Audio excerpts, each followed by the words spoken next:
రుణమాఫీ చేయాలని ప్రశ్నిస్తే అక్రమంగా కేసులు పెడుతోందని కాంగ్రెస్ ప్రభుత్వంపై విమర్శలు చేశారు మాజీ మంత్రి హరీష్ రావు. 2 లక్షల రూపాయల లోపు రుణమాఫీ చేస్తానని దేవుడి మీద ఒట్టేసిన సీఎం రేవంత్ మాట తప్పారని ఆరోపించారాయన. దేవుడి మీద ఒట్టేసి మాట తప్పితే పాపమని, ఆ అరిష్టం తెలంగాణ ప్రజలకు తగలకూడదనే తాను యాదాద్రి లక్ష్మీ నరసింహస్వామిని వేడుకున్నానని అన్నారు హరీష్ రావు.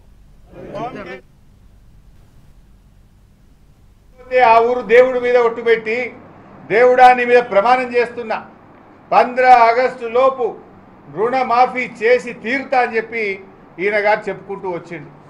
దాంట్లో భాగంగా యాదాద్రి లక్ష్మీనరసింహస్వామి మీద కూడా ఒట్టుపెట్టిండు కదా. ఆ దేవుడి మీద ప్రమాణం చేసి నువ్వు మాట తప్పినవు. పాలకుడే పాపం చేస్తే, పాలకుడే మాట తప్పితే ప్రజలకు రాష్ట్రానికి అరిష్టం వాటిల్లొద్దని ఈరోజు యాదాద్రి లక్ష్మీనరసింహస్వామిని వేడుకోవడానికి వచ్చినాం. ఈ పాపాత్ముని, ఈ దుర్మార్గుణ్ణి, ఈ దివాలాకోరు ముఖ్యమంత్రిని క్షమించండి. పాపం రేవంత్ రెడ్డి చేస్తే శిక్ష ప్రజలకు పడొద్దని, ఈ తెలంగాణ ప్రజలను చూసి ఈ రేవంత్ రెడ్డిని క్షమించండి, తెలంగాణ ప్రజల్ని దీవించండి అని చెప్పి యాదాద్రి లక్ష్మీనరసింహస్వామిని మేము వేడుకున్నాం. ఏ ఊరికి పోతే ఆ ఊరు దేవుడి మీద రుణమాఫీ అమలు చేశామని సీఎం రేవంత్ రెడ్డి చెబుతున్నా మంత్రులే తలో మాట చెబుతున్నారు కదా అని ప్రశ్నించారు హరీష్ రావు. కాంగ్రెస్ ప్రభుత్వం 46% మంది మాత్రమే రుణమాఫీ చేసిందని, దీన్ని బట్టి ఎవరు రాజీనామా చేయాలని సీఎం రేవంత్ను ప్రశ్నించారు. దేవుళ్ల మీద ఒట్టు వేసిన రేవంత్ ఆయా దేవుళ్ల వద్దకు వెళ్లి ప్రాయశ్చిత్తం చేసుకోవాల్సిందేనని అన్నారు హరీష్ రావు.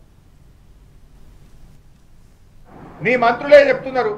ఒక ఆయన 12,000 కోట్లు ఇవ్వాలంటుండు, ఒక ఆయన 17 లక్షల మంది రైతులకు ఇంక ఇచ్చేది ఉన్నదంటుండు, ఇంకొక ఆయన ఏమో 42 లక్షల్లో 20 లక్షల మందికే ముట్టింది, ఇంక 22 లక్షల మందికి ముట్టలేదు అంటుండు.